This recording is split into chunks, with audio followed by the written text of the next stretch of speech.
And our politics lead, Washington, D.C., Capitol Hill, it's pretty quiet these days. Members of Congress are back in their home districts. For some members of Congress, especially some Republicans holding town halls, trying to defend their support of President Trump's big, beautiful tax and spending bill and more. For some, it's anything but quiet. I want to go right into this bill because I know this is something a lot of people have questions about.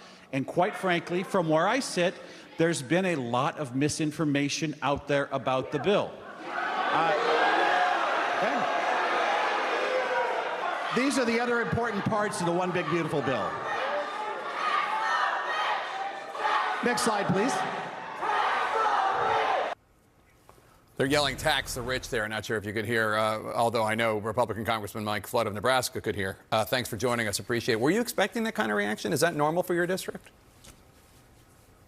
I was. This is the political environment that we're in. This is the third town hall that I've held this year, and this was in my largest city, which is Lincoln in the first district, on the campus of the University of Nebraska. A great community with some very spirited constituents. Many of those that were the loudest last night, they took an opportunity and they were at all three. I got to answer their questions sometimes 3 times over the summer. But as you can see, it was spirited. One of the things that I think the Democratic Party is reeling from, because I said this last night, I said the heart and soul of working class America now runs through the Republican Party. That was a tough pill to swallow for a lot of people. And when I said that, I looked at a lot of eyes there and I saw a party that's adrift. I saw a party that is fractured. I've seen this before in my own party, going back 10 years ago. But I can tell you, these are informative, they're important, and I know it doesn't look productive, but I get a lot out of them. I want to play a sampling of some of the questions and comments from your town hall just to give our viewers a little taste of what you went through. How much does it cost for fascism? How much do the taxpayers have to pay? You said in Seward that you were not a fascist. Your complicity says otherwise. And this is not about partisan. This is about issues, because we're about to lose our democracy. What are the major issues your constituents are worried about right now? Well, first of all, fascists don't hold town halls and have question and answer sessions. What did I hear about the most last night? What I expected to hear about, and that is Medicaid. And my message was, we protected Medicaid. And I know that was met with some disagreement, as you probably saw in the video. But one of the things I started with, and I think it's important that we talk about this, and I hope I get the opportunity to do as much as possible. There's a lot of folks that in their upper 70s and 80s that don't know the difference between Medicare, which is available to everybody regardless of income over 65, and Medicaid, which is for the vulnerable, the mentally ill, the developmentally disabled, pregnant women. And what I've noticed in my office in Washington is I'm getting a lot of calls from folks that are 78, 79, 80, maybe sometimes it's oftentimes a female because their husband has predeceased them. And they are convinced that their free health care is being taken away. And I say, no, that's Medicare. You're going to be okay.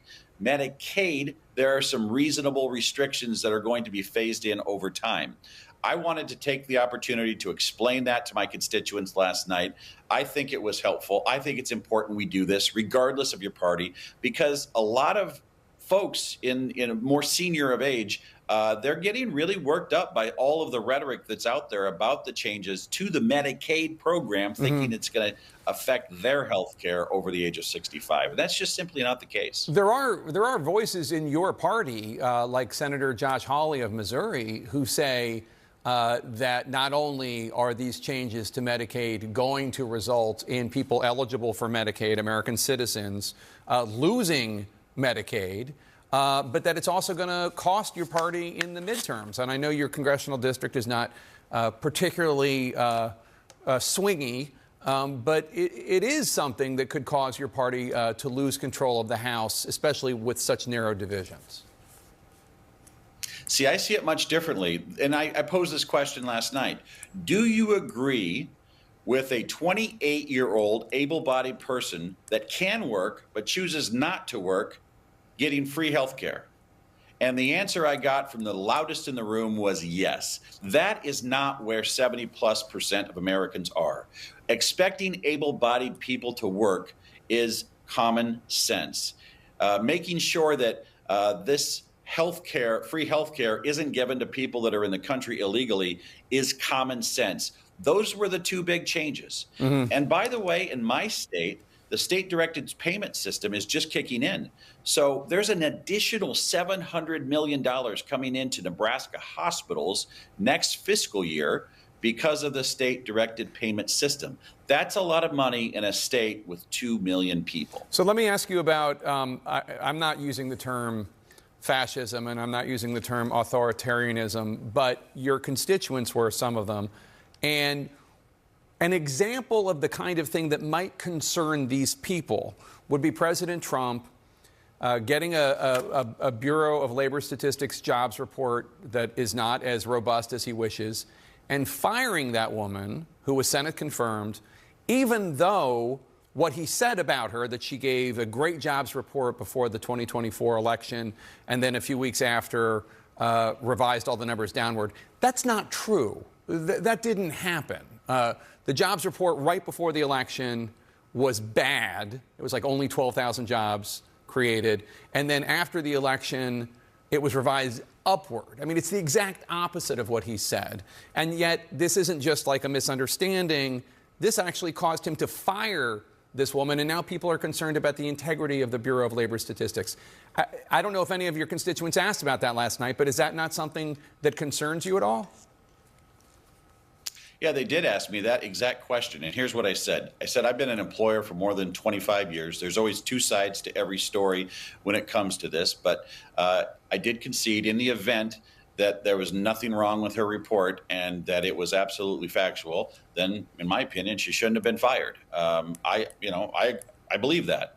But I also know, and based on some of the president's comments, that he felt he had reasons to terminate her employment. And I'm the first one, as somebody that's been an employer myself and somebody who's practiced in employment law, to know there's often two sides to almost every employment story. But I'll concede that if it was the facts as you laid them out, I would agree. Congressman Mike Flood, Nebraska, thanks so much. Appreciate it. You're taking our questions. Appreciate you taking their questions. We'll be right back. Thank you.